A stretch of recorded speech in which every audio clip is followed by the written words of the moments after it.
सत्यराम दादूराम। मित्रों, आज इस वीडियो के माध्यम से मैं अपनी रिसर्च के को लेकर के और आपके साथ कुछ शेयर करना चाहता हूं।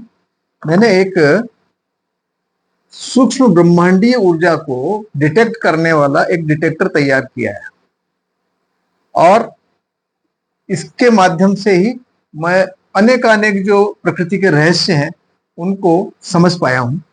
और एक रहस्य कि ये वॉइस के साथ, देखिए, वॉइस को भी ये डिटेक्ट करता है कि व्यक्ति सत्य बोल रहा है या असत्य बोल रहा है, यानी कि एक तरह से लाई डिटेक्शन भी इससे हो सकता है, लेकिन मैं उस पर भी नहीं जा रहा। हम जो उच्चारण करते हैं, शब्द है वही ब्रह्म है ना? तो शब्द के साथ में इसकी प्रतिक्रिया होती है। जो शब्द या जो शब्दों का विन्यास, या यूं कहना चाहिए कि जो गद्य हो चाहे पद्य हो, उसके अंदर किस प्रकार की ऊर्जा है, किसको लेकर, ब्रह्मांड के साथ, यानी ब्रह्मांड उसको क्या डिसाइड कर रहा है, उस चीज को हम ये डिटेक्टर सिद्ध करता है या बताता है। अब देखिए, सबसे पहले मैं ध्वनि की यहां बात करते हैं, हालांकि मैं ध्वनि के ऊपर अलग से पृथक से एक तैयार करूंगा। देखिए, ओम नमः शिवाय, ओम नमः शिवाय, ओम नमः शिवाय, ओम नमः शिवाय, ओम नमः शिवाय, ओम नमः शिवाय, ओम नमः शिवाय, ओम नमः शिवाय, इसकी भी ऊर्जा बनती है। कृष्ण कृष्ण कृष्ण कृष्ण कृष्ण कृष्ण, इसकी ऊर्जा बनती है। सूर्य सूर्य सूर्य सूर्य सूर्य, राहु राहु राहु राहु राहु राहु, केतु केतु केतु केतु, बृहस्पति बृहस्पति बृहस्पति, यानी कि सभी की ऊर्जा बनती है शब्दों की। अब देखिए, राम राम राम राम राम राम राम राम राम राम राम राम, बुद्ध बुद्ध बुद्ध बुद्ध बुद्ध, बुद्धावतार, बौद्ध, बौद्धावतार, बौद्धावतार, बौद्धावतार, बौद्धावतार, बौद्धावतार, बौद्धावतार, बौद्धावतार, बौद्धावतार, बौद्धावतार, बौद्धावतार, बौद्धावतार, बौद्धावतार, बौद्धावतार, इसकी ये नहीं बता रहा, इस रहस्य को मैं फिर कभी बताऊंगा। सीताराम सीताराम सीताराम सीताराम सीताराम सीताराम सीताराम सीताराम सीताराम सीताराम सीताराम सीताराम सीताराम सीताराम सीताराम सीताराम, राम राम राम राम राम राम राम राम राम राम राम राम, राम शब्द से ये प्रभावित हुआ, यानी कि राम शब्द को ये ऊर्जा, ब्रह्मांड के अंदर ऊर्जा व्याप्त होती है, ये उस चीज को बता रहा। देखिए, कृष्ण कृष्ण कृष्ण कृष्ण कृष्ण कृष्ण कृष्ण कृष्ण कृष्ण कृष्ण कृष्ण कृष्ण, कृष्ण की ऊर्जा बनती है। गौतम बुद्ध गौतम बुद्ध गौतम बुद्ध गौतम बुद्ध गौतम बुद्ध गौतम बुद्ध गौतम बुद्ध गौतम बुद्ध गौतम बुद्ध गौतम बुद्ध गौतम बुद्ध गौतम बुद्ध गौतम बुद्ध गौतम बुद्ध गौतम बुद्ध गौतम बुद्ध, गौतम बुद्ध के नाम से ऊर्जा तो बन रही है, लेकिन कैसी ऊर्जा है ये, इसका मैं कभी अलग से वीडियो बना के आपको बताऊंगा, इसके पीछे का रहस्य भी आपको बताऊंगा। अब आती है बात स्क्रिप्ट के ऊपर। देखिए, हनुमान हनुमान हनुमान हनुमान हनुमान हनुमान हनुमान हनुमान हनुमान हनुमान हनुमान हनुमान, हनुमान जी महाराज का नाम लेने से भी ऊर्जा बनती है। सीताराम सीताराम सीताराम सीताराम सीताराम सीताराम सीताराम सीताराम कहने से कोई ऊर्जा नहीं बन रही। अब देखिए, राधे राधे राधे राधे राधे राधे राधे राधे राधे राधे राधे राधे राधे राधे राधे, राधा राधा राधा राधा राधा राधा नाम से भी कोई ऊर्जा नहीं बनती। अब आप देखिए, मैं स्क्रिप्ट की जहां बात आती है, लिखा हुआ का, अगर कोई मंत्र लिख भी दिया जाए, हाथ से लिख दिया जाए, उसको भी ये डिटेक्ट करता है, उसकी ऊर्जा के बारे में हमें जानकारी देता है कि ब्रह्मांड की क्या स्वीकृति है उसको लेकर के, ब्रह्मांड के अंदर उसका क्या रिएक्शन है, या ब्रह्मांड के साथ उसकी क्या प्रतिक्रिया है। अभी देखिए, आप मेरे पास में ये बृहद स्तोत्र रत्नाकर नाम से एक पुस्तक है, रुपेश जी के नाम से लिखा हुआ है, शायद ये रुपेश जी इसके ऊपर लिखा हुआ है। बाकी ये बहुत अच्छी पुस्तक है। आचार्य पंडित शिवदत्त जी मिश्र शास्त्री के ने ये स्तोत्र निकाला है। मेरे पास पहले पुराना था, अब ये नया मैं इसका लेके आया हूं, और ये बहुत अच्छी पुस्तक है। इसके अंदर बहुत ज्यादा अच्छे शुद्ध स्क्रिप्ट लिखे हुए हैं, मतलब अशुद्धि की संभावना बहुत कम है इसमें। अब आप देखिए, स्तोत्र कोई भी लिख सकता है, कविता कोई भी लिख सकता है, लेकिन ब्रह्मांड उसको किस प्रकार से ले रहा है, ब्रह्मांड उसको किस तरह से एक्सेप्ट कर रहा है या नहीं कर रहा है। तो देखिए, अगर मैं इस पुस्तक को लेके इसको, मेरे पास में एक चार्ट है, इस चार्ट पर एक ये ब्रेन का डायग्राम भी बना हुआ है। अगर मैं इस पुस्तक को इसके साथ रख देता हूं तो देखिए ये क्या प्रतिक्रिया करता है। इसको, यह पुस्तक को मैंने चार्ट के ऊपर रखा और ये ब्रेन को जैसे मैं टच कर रहा हूं तो ये इस तरफ मेरे जा रहा है। अब आप देखेंगे तो ये पूरी तरह से यहां नहीं आया, ये पूरी तरह से इधर नहीं आया, लेकिन ये 75% तक इसको ऑथेंटिक मानता है ब्रह्मांड। ब्रह्मांड इसको 75% तक ऑथेंटिक मानता है। अब मैं क्या करता हूं कि इसके अंदर जो कुछ स्तोत्र हैं, उन स्तोत्रों की ऊर्जा में इसमें चेक करता हूं। देखिए, जैसे किसी भी तरह, अभी जैसे ये एक नर्मदाष्टक है, श्रीमद शंकराचार्य विरचित नर्मदाष्टक। अब ये देखिए, इसको अगर पढ़ा जाए तो क्या ये ऊर्जा ब्रह्मांड में इसकी ऊर्जा बनेगी? तो आप देखिए, ये यहां पर कोई तरह की प्रतिक्रिया हमें नहीं मिल रही है। अर्थात ये जो लिखा गया है बहुत शुद्ध होगा, इसमें किसी छंद की या उसकी कहीं कोई कमी नहीं होगी, लेकिन ब्रह्मांड इसे स्वीकार नहीं करता। आप सुबह से शाम तक इसे पढ़ते रहिए। इसी प्रकार अनेक दूसरा कोई भी देख लीजिए, जैसे अभी ये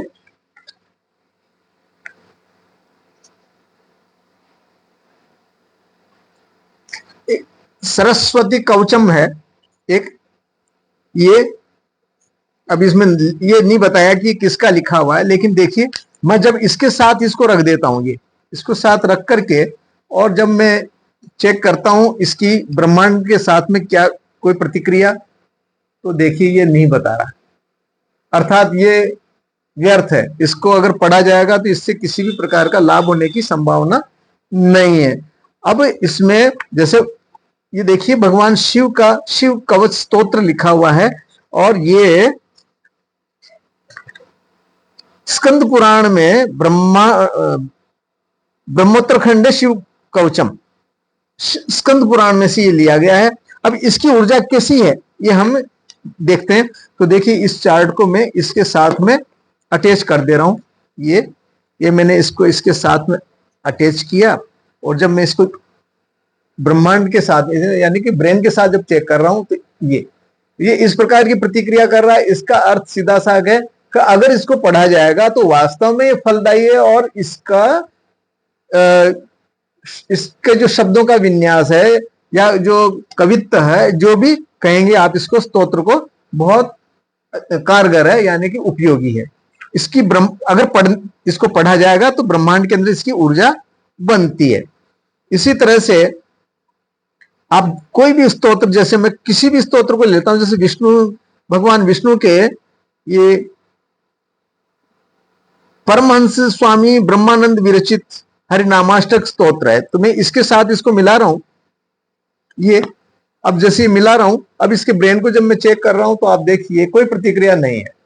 तो ये लोग विद्वान हैं, कोई इसमें दोहराई नहीं, विद्वान है तभी इन्होंने ऐसा संस्कृत के अंदर ऐसा कवित्व किया, लेकिन इसको पढ़ करके कोई भी लाभान्वित नहीं हो सकता।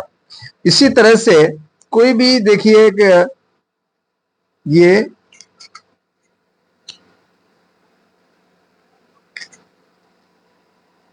शंकराचार्य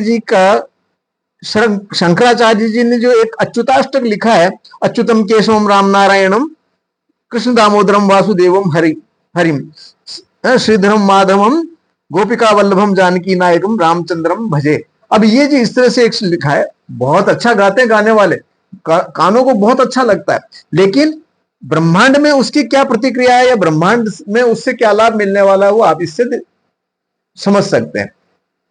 आप गाए जाओ, कानों को अच्छा लगेगा, लेकिन ब्रह्मांड में उससे कोई ऊर्जा नहीं बनती, यानी कि कोई भी पॉजिटिव एनर्जी ये प्रोड्यूस नहीं करता।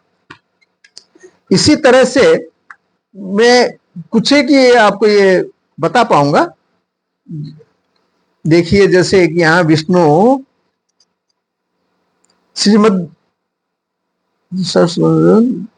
नारायण कवच लिखा है, एक नारायण कवच है ये। अब इसकी हम ऊर्जा चेक करते हैं, कैसी ऊर्जा, मतलब इसमें ऊर्जा बनती भी है कि नहीं। तो इसको इसके साथ इस प्रकार ज्वाइंट कर दिया, अटैच कर दिया, और जब आप इसको देखेंगे ये ऊर्जा बन रही है। इसका लेफ्ट या राइट में जाना वो एक अलग विषय हो जाएगा। ये देखिए, यानी कि अगर कोई इसको पढ़ेगा तो उसके अंदर ऊर्जा बनेगी। अगर हम जप करते हैं तो उसकी भी ऊर्जा बनती है। अभी जैसे मेरा वीडियो आपने देखा होगा सूर्य ग्रहण चंद्र ग्रहण के ऊपर, तो सूर्य ग्रहण के समय में सूर्य की प्रार्थनाएं निष्फल होती हैं, अर्थात उनसे कोई ऊर्जा ही नहीं बनती।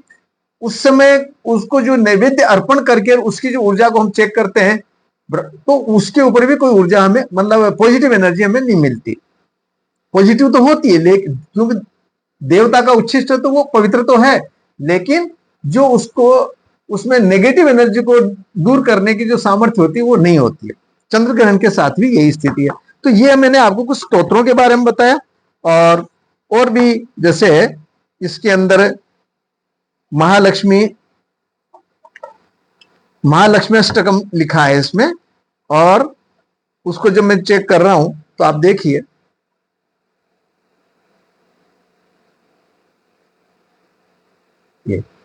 ये इस प्रकार की प्रतिक्रिया कर रहा है। यानी कि इनको पढ़ने पढ़ाने से, इनको याद करने से या इनको बोलने से ब्रह्मांड के अंदर ऊर्जा उत्पन्न होती है, उससे आपको लाभ होगा। ये तो रहा स्तोत्र रत्नावली का, सॉरी स्तोत्र रत्नाकर नाम से जो पुस्तक है उसका। अब मैं एक दूसरा पुस्तक ले लेता हूं जिसके अंदर ये दुर्गा सप्तशती नाम से मां भगवती की सभी परिचित हैं इससे, और प्राय सभी घर में मिल भी जाती है। अब इसकी ऊर्जा देखिए, जैसे मैं इसको ये चार्ट के ऊपर मैंने ये रखा है इसको, और मैं इसके ब्रेन के साथ जब चेक करता हूं तो देखिए आप कैसी प्रतिक्रिया आई है। इतनी तीव्र ऊर्जा है इसके अंदर, ठीक है।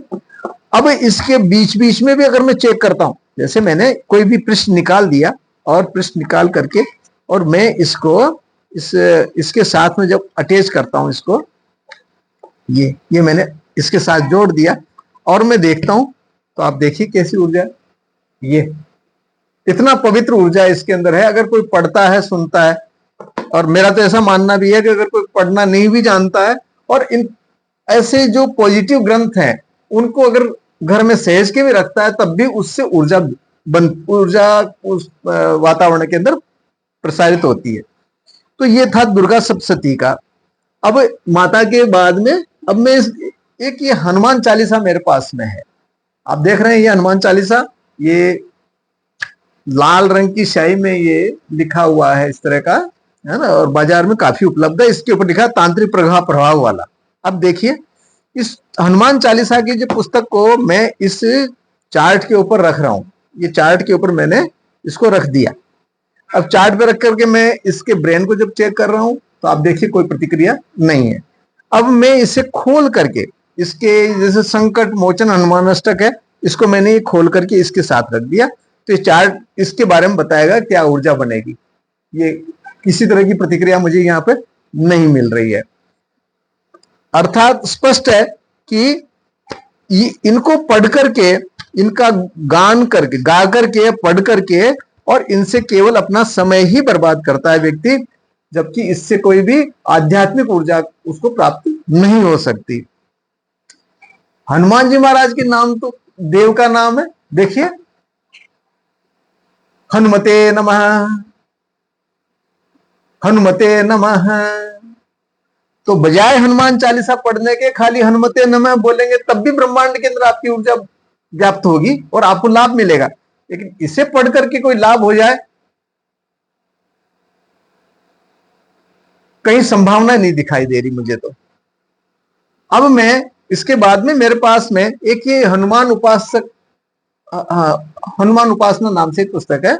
अब मैं इसके अंदर चित्र तो काफी है, और इसमें कई तरह के मंत्र और ये दिए गए हैं। तो मैं इस पुस्तक को इसके साथ में रखता हूं, आप देखिए इसका क्या प्रभाव है। ये देख रहे हैं आप, ये ये थोड़ा सा हिला, यानी कि लगभग 5% ये हिला, यानी कि करीब करीब इसके अंदर 10% के आसपास तक इसके अंदर कुछ अच्छी चीज है जो ब्रह्मांड इसको स्वीकार कर सकता है। अब एक एक को चेक करूंगा तो समय बहुत लगेगा, फिर भी मैं इसके किसी भी एक पृष्ठ के ऊपर इसको रखता हूं और आपको बताता हूं कि उसके साथ में क्या प्रतिक्रिया होती है। ये भगवान हनुमान जी महाराज का सहस्त्र नाम करके एक पुस्तक है, सहस्त्र नाम लिखा हुआ है और ये रामचंद्र जी ने लिखा है, ऐसा इस पे बताया गया। तो मैं इसको इसी पृष्ठ पे रख देता हूं, ज्यादा अच्छा रहेगा। ये हनुमान जी रामचंद्र जी महाराज ने कुछ सहस्त्र नाम बताया ये। अब इसके साथ में इसको जब चेक करते हैं ब्रेन को, ब्रह्मांड को, इसको, तो ये कोई भी तरह की कोई प्रतिक्रिया में नहीं बता रहा। अब ये विद्वान लोग अपना लिख लिख करके अपनी विद्वता के आधार पर और इसमें लिख देते हैं, रख देते हैं, लेकिन कुल मिला करके इनको जप करके अपना समय व्यर्थ करना या इनसे किसी को कोई लाभ होता नहीं है। ये स्पष्ट है मेरा कहने का। अगर कोई आपके पास में ऐसा कोई तरीका है जिससे आप ये सिद्ध कर सके कि नहीं नहीं मैं गलत कह रहा हूं, आप सही बता सकते हैं, तो आपका स्वागत है सभी का। ये एक मुखी हनुमान कवच करके इसके अंदर एक मुखी हनुमत कवच नाम से एक वो है इसमें कवच, और मैं इसको आपको इसकी ऊर्जा के बारे में भी बताता हूं। जैसे मैंने ये इसमें रखा और मैं जब इस ब्रेन को जब चेक कर रहा हूं, ये देखिए इसकी ऊर्जा बन रही है, तो इसका अर्थ है कि ब्रह्मांड इसको स्वीकार करता है। आप इसको पढ़िए, बजाय हनुमान चालीसा पढ़ने के अगर आप इसको पढ़ेंगे तो शायद कुछ ज्यादा लाभ मिलेगा आपको। इसी तरह से बहुत से इसके अंदर दिए हुए हैं। एक आध बार मेरे को किसी ने बताया भी था कि भाई इसका सुंदरकांड का पाठ करने से ऐसा होता है। देखिए सुंदरकांड ही है इसके अंदर, आप देखेंगे ये सुंदरकांड लिखा हुआ। अब मैं इसी पृष्ठ के ऊपर इस चार्ट को रख करके और मैं चेक करता हूं, देखता हूं ब्रह्मांड इसको किस तरह से स्वीकार करता है। तो ये ब्रह्मांड में इसकी ना पॉजिटिव एनर्जी बनती है ना नेगेटिव एनर्जी बनती है। अर्थात आप पढ़े जाओ, 1 घंटा लगता है, और चाहे 10 बार पढ़ो, चाहे इसकी जाप करो, मुझे नहीं लगता कि इससे किसी प्रकार का किसी को लाभ हो सकता है, आध्यात्मिक ऊर्जा उसको प्राप्त हो सकती है, नहीं होगा, संभव नहीं है। ये देखिए मैं इसको बीच बीच में से चेक कर रहा हूं सुंदरकांड को। ये देखिए ये कहीं से भी ऐसा दिखाई दे नहीं रहा। ये अब ये इसको आप किस श्रेणी में लेंगे, इसको आडंबर कहेंगे, पाखंड कहेंगे, या मिथ्या प्रचार प्रसार कहेंगे, जो भी आप अपनी भाषा में देख लें। मैं है जो वस्तु स्थिति आपके सामने प्रस्तुत कर रहा हूं। अब मैं ले लेता हूं, ये रुद्राष्टाध्यायी है मेरे पास में, और इस रुद्राष्टाध्यायी को मैं उसी रीति से, उसी विधि से जब चेक करता हूं, तो देखिए ये पुस्तक मैंने इसके साथ रखी और ये जो ब्रेन है इसका चार्ट का, ये इस प्रकार की प्रतिक्रिया दे रहा है। तो ये सिद्ध है। अर्थात जिनके ऊपर ऊर्जा बनती है वो मंत्र कहें, उनको सिद्ध कहें, जो भी आपका भाव है। देखिए मैंने बीच में रखा है इसको रुद्राष्टाध्याय की किसी पृष्ठ के अंदर। अब देखिए यहां की ऊर्जा इस प्रकार की। अब देखिए किसी भी जगह से मैं यहां रख दिया मैंने बीच में, ये बीच में कहीं भी रख देता हूं मैं, और इस ब्रेन के यहां जब चेक करता हूं तो ये प्रतिक्रिया मुझे प्राप्त हो रही है। इसी तरह से और चेक कर देता हूं। ये देखिए ये मंत्र है अहानिशम भवन्तु न। ये देखिए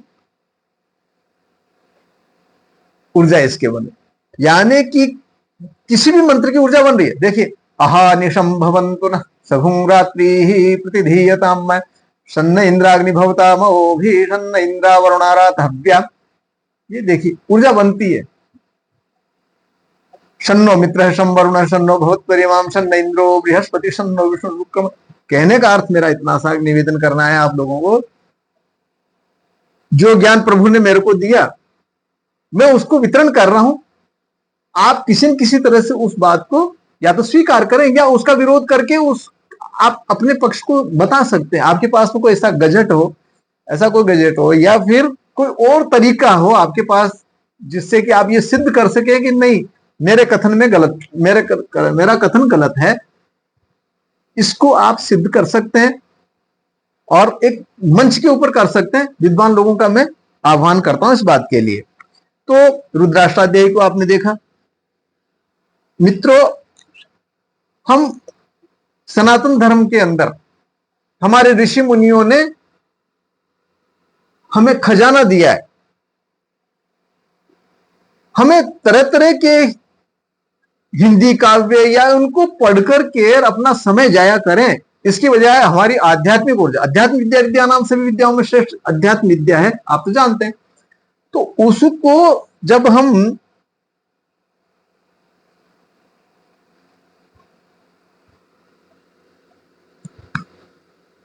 जब अध्यात्म विद्या की जहां बात करते हैं, हमारा श्वास व्यर्थ में नहीं जाए, इसके लिए हम ईश्वर का नाम लेते हैं, वो नाम लेते हैं जिससे कि ऊर्जा बने, हमारे अंदर जो नेगेटिव एनर्जी वो नष्ट हो और हमें सदगति प्राप्त करने में मदद करे।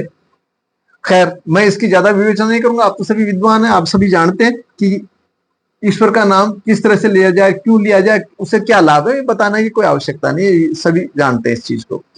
अभी मेरे पास में यहां पर ये रामायण जी, ये श्री रामचरितमानस श्रीमद गोस्वामी तुलसीदास विरचित लिखा हुआ है, ये पुस्तक है। अब सुंदरकांड हालांकि इसी का एक हिस्सा है, फिर भी मैं आपको इसको बीच बीच में से कहीं भी मुझे कोई पॉजिटिव मिले, ऐसा मैं प्रयास करता हूं कि जिसके आधार पर मेरा मन ये मान सके कि मुझे पढ़ लेना चाहिए या इसको पढ़ करके अपना समय जाया करना चाहिए। तो देखिए, सबसे पहले तो मैं इस पुस्तक को ही इस चार्ट के ऊपर ये रख देता हूं, सभी पुस्तकों की भांति इसको भी रख देता हूं, और जब मैं ब्रेन को चेक कर रहा हूं तो आप देखेंगे कि यहां किसी भी प्रकार की ऊर्जा मुझे प्राप्त नहीं हो रही, ये आप देख लीजिए। ठीक है, अब इसको बीच में कहीं भी, जैसे ये अयोध्या कांड है और मैं इस अयोध्या कांड के अंदर इसको मैंने रख दिया, और ये यहां देखिए किसी प्रकार की ऊर्जा, ये हलचल नहीं हो रही है इसके अंदर किसी भी तरह की। इसी प्रकार से मैं और रख के देखता हूं इसको बीच में कहीं, ये लंका कांड है जैसे यहां रखा मैंने, और इसको देखिए कोई प्रतिक्रिया नहीं है। कितनी कितनी तरह की मिथ्या, या यूं कहना चाहिए कि बहकाया जा रहा है समाज को कि साहब इसे पढ़ लेने से ये हो जाएगा और ये प्राप्त हो जाएगा और इस तरह से आपकी सदगति हो जाएगी। ये देखिए, ये कैसे सदगति दिलाएगा? हमारे ब्रह्मांड इसको स्वीकार ही नहीं कर रहा है, इससे ऊर्जा ही नहीं बन रही, तो इससे लाभ कैसे हो सकता है भला? ये देखिए, कोई ऊर्जा इससे नहीं बन रही है। अब मैं आपके समक्ष और अन्य ग्रंथ लेकर के आपको मैं बताता हूं, मैं तब तक इसे पॉज कर रहा हूं।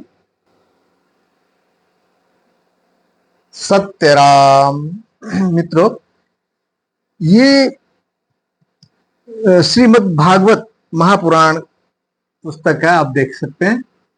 अब मैं इसकी ऊर्जा को उसी श्रृंखला के अंदर जो हम जिस विषय को लेकर चले हैं उसी के ऊपर मैं इस पुस्तक को इस चार्ट के ऊपर रख रहा हूं, और चार्ट पर रख करके और मैं इसके ब्रेन के यहां जब टच कर रहा हूं तो देखिए ये क्या प्रतिक्रिया दे रहा है। ये लगभग 90% इसको ये वेरीफाई कर रहा है। ये अब 100% क्यों नहीं है कि इसके अंदर कहीं हिंदी लिखा होगा या रंग की वजह से कई कारण हो सकते हैं, लेकिन ब्रह्मांड इसको स्वीकार कर, इसको पढ़ने की स्वीकृति देता है। ये देखिए, इससे आध्यात्मिक ऊर्जा बनेगी, कोई दो राय नहीं इसके अंदर। अब इसको मैं अगर बीच में से कहीं अगर चेक करता हूं तो देखते हैं क्या क्या प्रतिक्रिया होती है। ये मैंने इसको बीच में रख दिया, ये बीच में रखा, और बीच में रख करके और मैं इसको जब चेक कर रहा हूं तो आप देखेंगे ये ब्रेन के ऊपर ये रुका क्यों? अब ये क्यों रुका, इसको आप विद्वान लोग आप ही समझा सकते हैं कि ऐसा क्या है इसके अंदर कि जो कोई न कोई इसके अंदर या तो अशुद्धि है या कुछ चीज है जो क्षेपक है, जो बाहर से डाल दिया गया है, इसका नहीं है। देखिए ये इस तरह की प्रतिक्रिया कर रहा है। ओवरऑल अच्छा बता रहा था, लेकिन अब ये क्या चीज है, दशम स्कंद, पंचम स्कंद, नवम स्कंद। देखिए अब मैं इसको यहां अष्टम स्कंद के यहां रखा है मैंने। अब देखिए क्या बता रहा है, इसकी ये प्रतिक्रिया है, आप देखेंगे ये प्रतिक्रिया है। अब अगर एक एक स्कंद को मैं इसका बताऊंगा तो काफी लंबा हो जाएगा।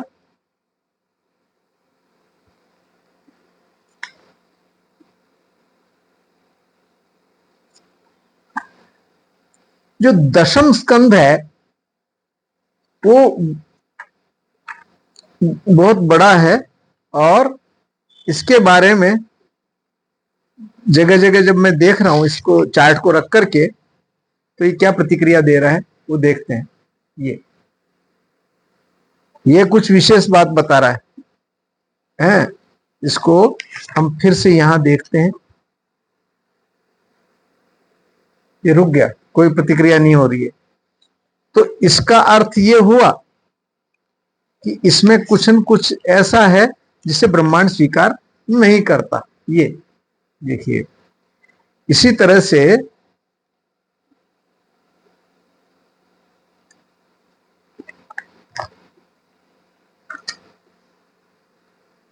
ये कोई प्रतिक्रिया नहीं हो रही है।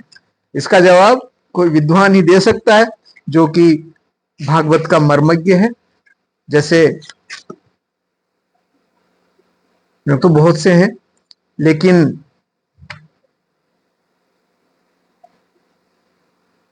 भाई जी को मैं विशेष करके सुनता हूं कभी। तो ये ये अर्थात ये जो नवम स्कंद है, नवम स्कंद तक इसकी ऊर्जा इस प्रकार की है। नवम स्कंद का जहां समापन हो रहा है इसमें, उसके यहां देखिए ये प्रतिक्रिया प्राप्त हो रही है। और जैसे ही दशम स्कंद के अंदर मैं इसको कहीं देख रहा हूं, जैसे ये 37वां अध्याय लिखा है दशम स्कंद का, और इसके अंदर यहां रख करके जब इसको चेक करते हैं तो कोई प्रतिक्रिया नहीं है। इससे ज्ञात होता है कि नवम स्कंद के बाद में जो भी कुछ है उसमें कुछ या तो अन्यथा बात है, या कोई अविश्वसनीय, या जो जिस पे विश्वास नहीं किया जा सके, इस तरह की कोई बात है। ये क्षेपक है।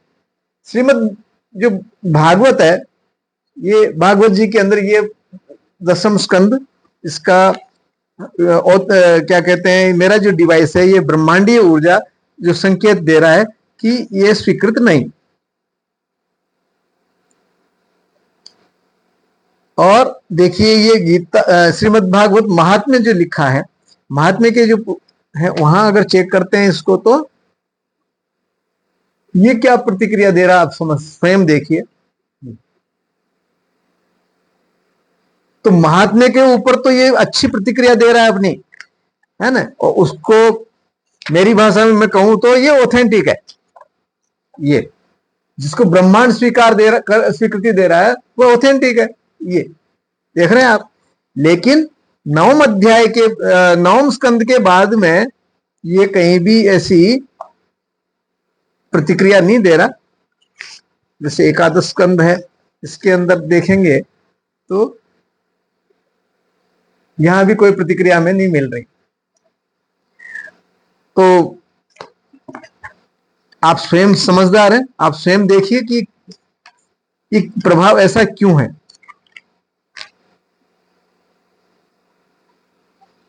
बाकी अब देखिए जैसे द्वितीय स्कंद है, द्वितीय स्कंद के अंदर आप देखेंगे ये ऊर्जा।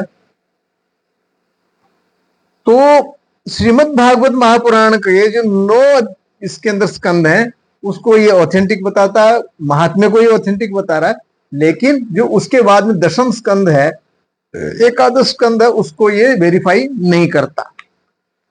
इसी प्रकार से मैं ये जो श्रीमद् भागवत सुधा सागर करके सुख सागर के नाम से जो प्रचलित है, इसको मैं यहां इस चार्ट के ऊपर रख करके और आपको बता रहा हूं, यहां किसी प्रकार की ऊर्जा नहीं बन रही। ये अर्थात हिंदी का जो भागवत कथा है उसे स्वीकार नहीं करते। जो संस्कृत के विद्वान हैं, तो अगर किसी को भागवत का ज्यादा रुचि है तो उसे रमेश भाई ओझा को सुन लेना चाहिए, वो बहुत ऑथेंटिक है। मैंने उनको कई बार अपने इस डिवाइस के माध्यम से चेक किया है।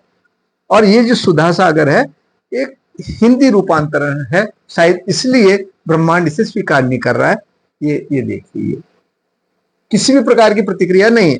तो जिस पुस्तक को ये मेरा जो सूक्ष्म ऊर्जा का ये डिटेक्टर जो है, ये इसे वेरीफाई नहीं करता या स्वीकार नहीं करता, मैं उसकी पक्षधर हूं कि उसको लेकर के अपना समय जाया करना कोई बुद्धिमानी नहीं है। यहां मेरे पास में सुंदरकांडम श्रीमद् वाल्मीकि रामायण सुंदरकांडम लिखा है इसके ऊपर, ये आप देख सकते हैं। अब मैं इसको इस चार्ट के साथ जब मैच करके देखता हूं, तो देखिए मैंने इसको इस चार्ट के साथ लगा दिया और इसके अंदर ऊर्जा, मुझे कहीं भी कोई ऊर्जा एहसास नहीं हो रहा है, इसमें कहीं भी नहीं है। किसी भी मंत्र की आप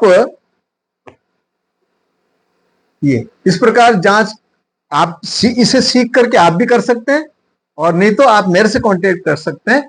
मैं आपको उसकी बारे में जो भी जांच हो, ये उसका जो भी परिणाम बताता है, मैं आपके समक्ष उसको रख सकता हूं, उसको आपको मैं कन्वे कर सकता हूं। एक बात। दूसरी बात, अभी देखिए सबसे इंपॉर्टेंट जो चीज है, ये विष्णु सहस्त्रनाम और श्रीमद् भगवद गीता दोनों इसके अंदर है। अब इसकी आप देखिए, मैं सबसे पहले इस पुस्तक को इसके ऊपर रख दे रहा हूं, चार्ट के ऊपर रखते ही ये ब्रह्मांड को स्पर्श करते ही, ये ब्रेन को स्पर्श करते ही ये इस प्रकार की प्रतिक्रिया दे रहा है। इसको बीच में से अगर चेक करते हैं कहीं से भी, जैसे ये कहीं भी चेक कर दी, इसको रख दिया और इसको जब ब्रेन के इस डायग्राम पे जब हम इसको चेक करते हैं, ये प्रतिक्रिया हमें प्राप्त हो रही है। इसी तरह से बीच बीच में और देख लेते हैं, ये प्रतिक्रिया हमें प्राप्त हो रही है। विष्णु सहस्त्र नाम जो इसमें दिया हुआ है, मूली है, हिंदी नहीं है इसमें, तो ये विष्णु सहस्त्र नाम को जब इसको चेक करते हैं, ये इसको वेरीफाई कर रहा है, यानी अगर इसे उच्चारण किया जाए, इसे बोला जाएगा, तो ब्रह्मांड के अंदर अच्छी ऊर्जा का निर्माण होगा, ब्रह्मांड के अंदर उत्तम ऊर्जा होगी, नेगेटिव एनर्जी को ये डिस्ट्रॉय करेगा, खत्म करेगा। आध्यात्मिक ऊर्जा को लेकर के और मैं काफी कॉन्शियस इसलिए हूं मित्रों कि वर्तमान परिप्रेक्ष्य के अंदर जो देख रहे हैं हम कि सनातन धर्म जो है वो दुर्बल होता चला जा रहा है, दिनों दिन दुर्बल है। आए दिन कन्वर्जन की बातें सुन लेते हैं, क्या कमी रह गई इस हमारे समाज के अंदर, हमारे सनातन धर्म में क्या कमी रह गई जिसे छोड़ करके दूर चले जाना चाहते हैं आदमी। हालांकि एक तरफ की बात नहीं है, कुछ ऐसे भी हैं जो अन्य धर्म से सनातन धर्म को स्वीकार कर रहे हैं, लेकिन उस ज्ञान पूर्वक होना चाहिए ऐसा। अब अगर मान लो इसमें आ भी गया वो सनातन धर्म में, और जो अनऑथेंटिक या जिसे ब्रह्मांड में ब्रह्मांड स्वीकार नहीं करता है या जिसकी ऊर्जा नहीं बनती, ऐसी चीज को अगर मान लो जपेगा पढ़ेगा, उसका क्या होने वाला है आप भी समझ सकते हैं, मैं तो जान ही रहा हूं। यहां मेरे पास में बहुत लंबा हो गया वीडियो, मैं जानता हूं, लेकिन फिर भी ये आपके साथ शेयर करूं, मेरी दिली इच्छा है। तो ये कल्याण का अंक है, ये 23/9/37 लिखा है इसके ऊपर, तो यानी कि 1937 का है।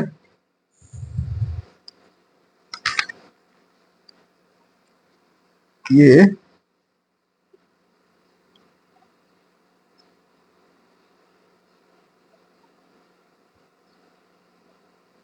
थोड़ा जीर्ण शीर्ण है, थोड़ा सा ऊपर का कवर जीर्ण शीर्ण है, अंदर तो फिर भी ये अच्छे ही स्थिति में है। और कल्याण अंक के बारे में मैं क्या चर्चा करूंगा, आप तो विद्वान लोग हैं। ये 1994 का अंक है। ये भाद्रपद 1994 संवत सितंबर 1937, सितंबर 1937 में ये प्रकाशित हुआ है। और इसके अंदर कुछ संतों महात्माओं के चित्र दिए गए हैं जो लगभग 81 की संख्या में है। ये 81 की संख्या में संतों के चित्र हैं और इनमें से अधिकांश को मैंने चेक किया है। अधिकांश का मतलब 81 है तो 81 को ही चेक किया है। अब उनमें से ये देखिए कोई भी चित्र ऐसा नहीं है जो कि जिनकी सदगति कही जाए। अब आप देखिए, मैं इसको इस चार्ट के ऊपर जब रखता हूं तो आप देखेंगे कि इसका जो स्टमक का पार्ट है, ये आमाशय की जो डायग्राम है, वहां अगर मुझे कोई तरह की ऊर्जा प्राप्त होती है तो वो नेगेटिव एनर्जी यानी प्रेत होने का संकेत स्पष्ट करता है। अब देखिए ये आप देख रहे हैं, ये यानी कि आमाशय के ऊपर इनकी ऊर्जा है और इस बात का द्योतक है कि इनकी सदगति नहीं हुई है। अब चाहे कितने भी महान संत हुए हैं ये, और इनके नाम से अभी भी बड़े बड़े आश्रम चलाए जा रहे हैं, जैसे ये श्री तेलंग स्वामी। ठीक है, मैं इसको इस चित्र को इसके साथ रख रहा हूं तो आप देखेंगे ये नेगेटिव एनर्जी, ये यानी कि ये प्रेत अवस्था में। तो बजाय बड़े बड़े मठ बना करके और उसमें धन संग्रह करें, उसके बजाय मेरा तो आग्रह है कि इनकी सदगति करवाइए। आप लोग विद्वान हैं, आप कर सकते हैं, बहुत ही अच्छा है। अगर मेरे से भी कोई सहयोग चाहता है तो मैं मंच के ऊपर ही इस सदगति की जो प्रोसेस है उसको मैं प्रकट कर पाऊंगा और उसी में आनंद है, ताकि समाज वास्तविकता से दूर न जाए। अभी फिर से मैं इस वीडियो के माध्यम से ही आप तक बात पहुंचाने की कोशिश करूंगा। अभी मुकेश जी अंबानी और देवी राष्ट्रपति जो आदरणीय राष्ट्रपति मुर्मू जी गया गए थे, सभी को जानकारी इसके बारे में। और उन्होंने जो भी विद्वान लोगों द्वारा किया जाता है कर्म कांड, जो भी कुछ किया जाता है पितरों को सदगति दिलाने के लिए, कोई लाभ नहीं मिला, उससे कोई लाभ नहीं हुआ। अब आप कहेंगे कि साहब उसको हम कैसे स्वीकार कर लें, तो उसके लिए पैरामीटर मेरे पास बना हुआ है।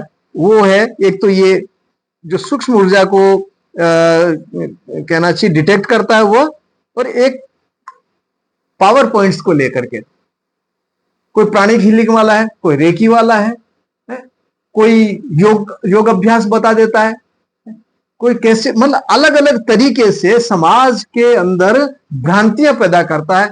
अब अनजान व्यक्ति जिसके पास कोई साधन नहीं, कोई पैरामीटर नहीं है, उसे स्वीकार करता है और जो वास्तविक आध्यात्मिक लाभ मिलना चाहिए उसे मिल ही नहीं पाता। गंगा जी के यहां जाते हैं कि भाई हाँ गंगा माता में ऐसा विसर्जन कर दो तो ऐसे मुक्ति दे, वो विधि पूर्वक नहीं होता, इसलिए प्रेत योनियों में भटक रहे हैं लोग बाग, पितृ बने चले जा रहे हैं। तो सबसे अहम बात मेरी यही है कि जिस चीज को प्रमाणित नहीं कर सके उस क्रियाकलाप के अंदर थोड़ा संशोधन, उसके अंदर थोड़ा सा उसका विश्लेषण होना चाहिए, उस पर रिसर्च होना चाहिए। ये मेरे पास में पैरामीटर्स हैं अपने जो 7 चक्र होते हैं उनके, उन 7 चक्रों को यहां साध करके और यहां मैंने रखा है, इसको इजी बनाया ताकि तुरंत जानकारी मिल सके। अभी देखिए यहां पर मैं आपको बताना चाहूंगा,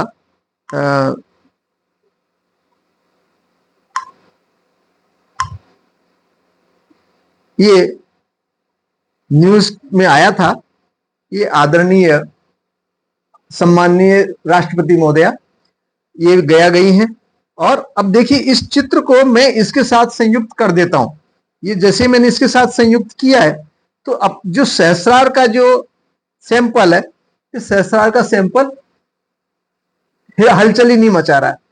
तो इसके यहां हलचल नहीं होने का सीधा सा संबंध है कि इनके पितृदोष की का निवारण नहीं हुआ। अगर हम यहाँ इसी की ऊर्जा को चेक करते हैं तो ये इस प्रकार की ऊर्जा यहाँ पर व्याप्त होती है। लेकिन जैसे ही इस चित्र को हमने यहाँ रखा और चित्र को रखते ही आप देखेंगे कि ये कुंद हो गया, ये एक्टिव काम ही नहीं कर रहा। इसी तरह से आदरणीय अंबानी जी का ये चित्र है और अंबानी जी जैसे समझदार और विद्वान लोग भी भ्रम में पड़ गए क्योंकि कोई पैरामीटर नहीं है। अब पैरामीटर नहीं तो अब देखिए यहां पर कोई प्रतिक्रिया नहीं है। एक टेस्ट और दूसरा बिल्कुल सिंपल टेस्ट है कि इस ब्रह्मांडीय सूक्ष्म ऊर्जा के संकेतक को, डिटेक्टर को जब हम साथ में इसको मिला करके और जब नमः पित्रे नमः पित्रे नमः पित्रे नमः पित्रे नमः पित्रे नमः पित्रे नमः पित्रे नमः पित्रे, जैसे ही नमः पित्रे का उच्चारण करते हैं तो ये गति करता है नमः पित्रे नमः पित्रे। इस प्रकार से अगर ये इस प्रकार से गति करता है, ये स्पष्ट संकेत है कि व्यक्ति के अंदर पितृदोष समाहित है। ये देवी राष्ट्रपति जी को भी देखिए, ये नमः पित्रे नमः पित्रे नमः पित्रे नमः पित्रे नमः पित्रे नमः पित्रे नमः पित्रे, इस प्रकार से। तो इस प्रकार के पैरामीटर हर एक को समझना चाहिए। मेरे से बहुत से लोग इस चीज को सीख रहे हैं, समझ रहे हैं। और मत थोपिए मत, आप आडंबर मत कीजिए, पाखंड मत कीजिए। कोई कहता है मेरे में तो हनुमान जी महाराज जी आ गए, कोई कहता है मेरे में माता जी आ गई है, कोई ये हनुमान जी महाराज का दरबार है, ये माता जी का दरबार हो गया, ये किसी दूसरे देव महाकाली का अवतार हो गया। क्यों आडंबर फैला रहे हैं, क्यों मिथ्या प्रचार प्रसार कर रहे हैं? और वो मिथ्या प्रचार प्रसार के पीछे कारण कौन है? अज्ञान। अज्ञान किसका? जनता का। आदमी आपको बेवकूफ कब बना सकता है? जब आपको ज्ञान नहीं है। मुझे कोई बेवकूफ तभी बनाता है जब मेरे को किसी चीज का विषय का ज्ञान नहीं है। तो इसी प्रकार से इस प्रकार के जो पैरामीटर्स हैं तैयार होने चाहिए, डिजिटल पैरामीटर्स तैयार होने चाहिए। अब मेरे को कोई गवर्नमेंट प्रश्रय दे तो मैं हो सकता है इसमें और रिसर्च करूं, और मेरी रिसर्च तो निरंतर जारी है, चल रही है। तो मैं चाहता हूं कि समाज आडंबर और मिथ्या प्रचार प्रसार के से विरुद्ध खड़ा हो और यथार्थ को समझे, यथार्थ की पालना करे। जितना समय आप हनुमान चालीसा पढ़ने में दे रहे हैं उतने समय तक केवल हनुमते नमः बोलिए, केवल हनुमान जी महाराज का नाम लीजिए, आपको लाभ होगा। केवल और केवल नामों का जप कर लीजिए। शनि भगवान की आराधना करनी है, आपको मंत्र नहीं आते या स्तोत्र नहीं पढ़ सकते, आप केवल शनिश्चराय नमः बोलिए, आपको लाभ होगा। लेकिन ये लाभ तभी होगा जब वे आपके बायोलॉजिकल इष्ट देव हैं। अब वहां थोड़ा समझना पड़ेगा कि साहब मेरी तो आस्था बहुत है हनुमान जी महाराज में, मैं तो हनुमते नमः ही बोलूंगा। अगर वो आपके साथ सम है, उस हनुमान जी महाराज की ऊर्जा और आपकी ऊर्जा अगर एक जैसी है, यानी अनुरूप है, दोनों के अंदर समता है, तब तो क्या हो जाएगा, आपको लाभ मिल जाएगा। और अगर वो दोनों ऊर्जाएं एक समान नहीं है लेकिन फिर भी सम अवस्था में, यानी कि ना अच्छा और ना बुरा, ऐसी स्थिति में है, तब भी कोई दिक्कत नहीं है। लेकिन अगर वो प्रतिकूल प्रभाव देती है, यानी कि प्रतिकूल है, तो आपको तुरंत नेगेटिव एनर्जी आपको मिलेगी। अभी गायत्री मंत्र के लिए एक विद्वान जगत गुरु जी हैं, वो बड़े ऊंचे से मंच के ऊपर बैठ करके उन्होंने उपदेश दिया कि गायत्री मंत्र को शूद्र नहीं बोल सकता, गायत्री मंत्र को स्त्री नहीं बोल सकती, रात्रि में नहीं बोल सकते, बहुत सारे नियम से उन्होंने बताए। मैं उसके पक्ष में नहीं हूं। अगर आपके लिए उपयुक्त है, वह मंत्र आपका मित्र है, तो उसे आप दिन रात किसी भी समय बोलिए, कोई दिक्कत नहीं है। आपको अलाइन होना चाहिए उसके साथ में। अगर आपका अलाइनमेंट उस मंत्र के साथ नहीं है, आप परेशानी में पड़ सकते हैं, कष्ट में पड़ सकते हैं। हमारे इधर जो सफाई कर्मी आता है, उस सफाई कर्मी को मैंने चेक किया है, वह गायत्री मंत्र बोलने का अधिकारी है। यानी गायत्री मंत्र की ऊर्जा उस व्यक्ति से मेल खाती है। अनेक ब्राह्मणों को मैंने देखा है जो यज्ञोपवीतधारी हैं, उनको मैंने देखा है, अगर वो गायत्री मंत्र को एक बार भी बोलते हैं तो उनके अंदर कई प्रेत उनके शरीर के अंदर प्रवेश कर जाते हैं। तो मित्रों, ये विद्या सभी के लिए, विद्या किसी की अकेले की बपोती नहीं है। आप भी इस विद्या को सीखिए, कुछ पैरामीटर तैयार कीजिए, अभ्यास कीजिए, और मेरे से किसी प्रकार का सहयोग चाहते हैं अवश्य संपर्क कीजिए मेरे से। तो मैंने वीडियो तो बहुत बड़ा बना दिया, लेकिन मैं नहीं जानता कि व्यक्ति कब किस समय कैसी अवस्था में आएगा, कैसे। मैं अब बहुत ज्यादा मेरे में भी एनर्जी नहीं है, लेकिन मैं चाहता हूं कि जो रहस्य मैंने आपके समक्ष प्रस्तुत किए, आप भी उनके ऊपर मंथन करें। ये वीडियो बना करके आप तक बात पहुंचाने के पीछे क्या क्या उद्देश्य है? कई लोगों ने कहा कि साहब जो जानता है वो तो कहता ही नहीं है। ये कौन सी बात हुई? भगवान श्री कृष्ण अकेले तो मक्खन नहीं खाया, अपने साथियों को, सभी को वितरण करके वो मक्खन खाते थे। तो मंथन करने से जो मक्खन मिलता है, उस मक्खन रूपी ये जो ज्ञान रूपी मक्खन है, इस पर मेरा एकाधिकार नहीं है, मेरे परिवार का एकाधिकार नहीं है, मानव समाज के लिए है। और ब्रह्मांडीय जो सूक्ष्म ऊर्जा है, उसको लेकर किसी भी प्रकार की, आज पिछले 8 वर्षों से मैं इसका अभ्यास कर रहा हूं, और 8 वर्षों के मंथन के बाद में मैं ये जो आपके समक्ष बातें प्रस्तुत कर रहा हूं, उन सबको ये उसका निचोड़ है, सारांश है। इसी प्रकार कोई भी देव, कोई भी देवी जो हमारे पुराणों में है, या हम जिसे सुनते हुए आ रहे हैं, उस सब की एनर्जी इस ब्रह्मांड में व्याप्त है, हमारे आसपास व्याप्त है।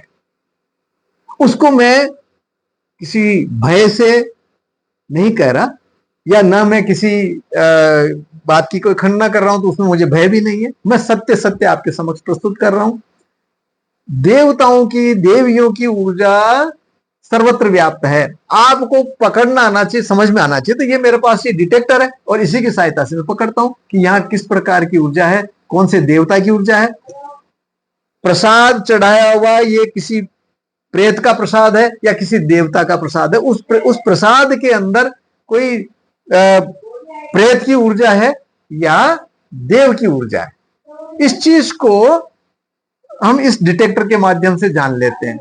अगर आपके पास में कोई मंच है, आप बहुत से लोग इसके बारे में कोई अपने प्रश्नोत्तर करना चाहते हैं, तो आप मुझे बुला सकते हैं।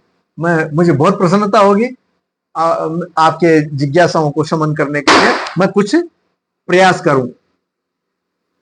वीडियो बहुत लंबा हुआ, इसके लिए क्षमा चाहता हूं।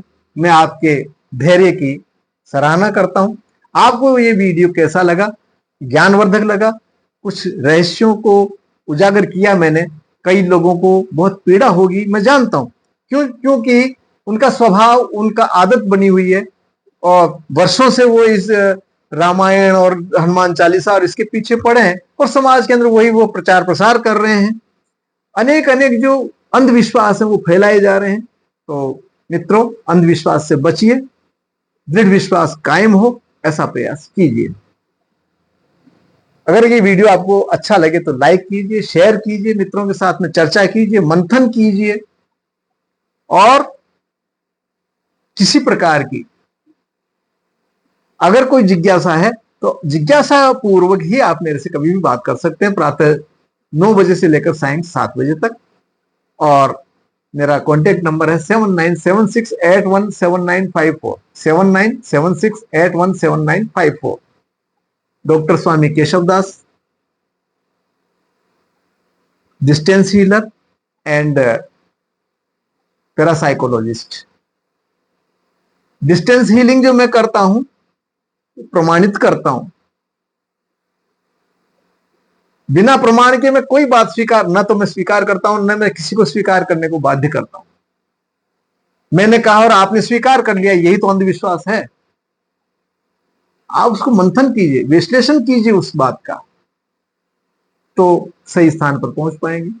खैर, मैं बहुत ज्यादा बोल गया हूं, शायद मुझे क्षमा करें। सत्यराम, दादूराम, दादूराम, सत्यराम।